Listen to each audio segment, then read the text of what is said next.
శ్రీ గురుభ్యో నమ. హరి ఓం. హిందూ తత్వ ప్రేక్షకులకు నమస్కారం అండి. ఇక అయ్యప్ప దీక్షాకాలంలో తెలిసి కానీ తెలియక కానీ కొన్ని పొరపాట్లు చేస్తూ ఉంటాం. అలా చేసేటువంటి పొరపాట్ల వలన మనం ఇంత దీక్ష చేసింది కూడా వ్యర్థమైపోతూ ఉంటుంది. అందుకని అటువంటి సందర్భాల్లో అయ్యప్ప దీక్షా సమయంలో చేయకూడనటువంటి పొరపాట్ల గురించి ఈరోజు మనం ప్రస్తావన చేసుకుందాం. అందులో మొట్టమొదటి ఏదైనా అంటే రజస్వల స్త్రీ దర్శనం మహాపాపం. స్త్రీలు రజస్వల సమయాన్ని పొంది ఉంటారు. వాళ్ళని కానీ దీక్షా సమయంలో దర్శిస్తే అతల దీక్ష సమయంలో చేసేటువంటి స్వాములకి రజస్వలా ఉన్నటువంటి స్త్రీకి కూడా దోషమే. అందుకని వీలైనంత మట్టుకు దానికి దూరంగా ఉండడం అనేది ప్రధానంగా చెప్పడం నియమం. అందుకే గృహానికి దూరంగా ఉంటారు ఆడవాళ్ళకి. అటువంటి సమస్యలు వస్తూ ఉంటాయి కనుక వాళ్ళకి ఇబ్బంది పెట్టకూడదు, తను ఇబ్బంది పడకూడదని గృహానికి దూరంగా పీఠం పెట్టుకొని అర్చన చేయడానికి ప్రధాన కారణం అదొకటి.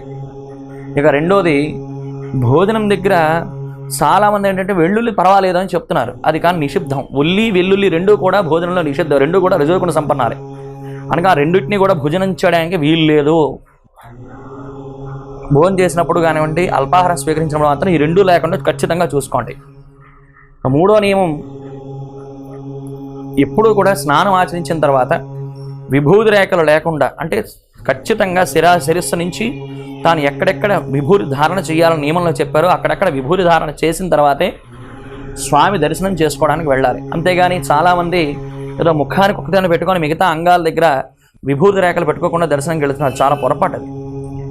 మనకి నియమంలో ఎలా చెప్పారు ఆ నియమాన్ని అనుసరించే వెళ్ళాలి. కంఠమునందు ఉండాలి, శిరస్సు మీద ఉండాలి, నాభిస్థానం మీద ఉండాలి, భుజములకు ఉండాలి, హస్త పై భాగంలో మోచేరికి ఉండాలి.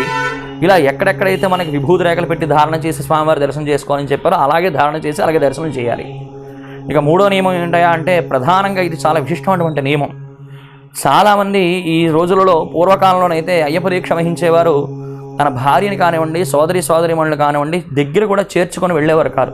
కానీ ఇప్పుడు అదంతా అవకాశం లేకపోతున్నది. ఎందుకంటే మనం ప్రయాణాలు చేసేటువంటి ధోరణి మారింది. అందుకని ఖచ్చితంగా తన భార్యను కానివ్వండి, ఇతరమైనటువంటి మహిళలు కానివ్వండి బండి మీద తీసుకెళ్తున్నాం, తప్పదు. కానీ అలా తీసుకున్నప్పుడు కూడా కాస్త గ్యాప్ అనేది ఇచ్చి అనేది తీసుకెళ్ళడం అనేది చాలా విశేషమైన ఫలితాన్ని ఇస్తుంది. దీక్ష ఎటువంటి భగ్నం లేకుండా వెళుతుంది అన్నది చెప్పుకోలేనటువంటి సూచన.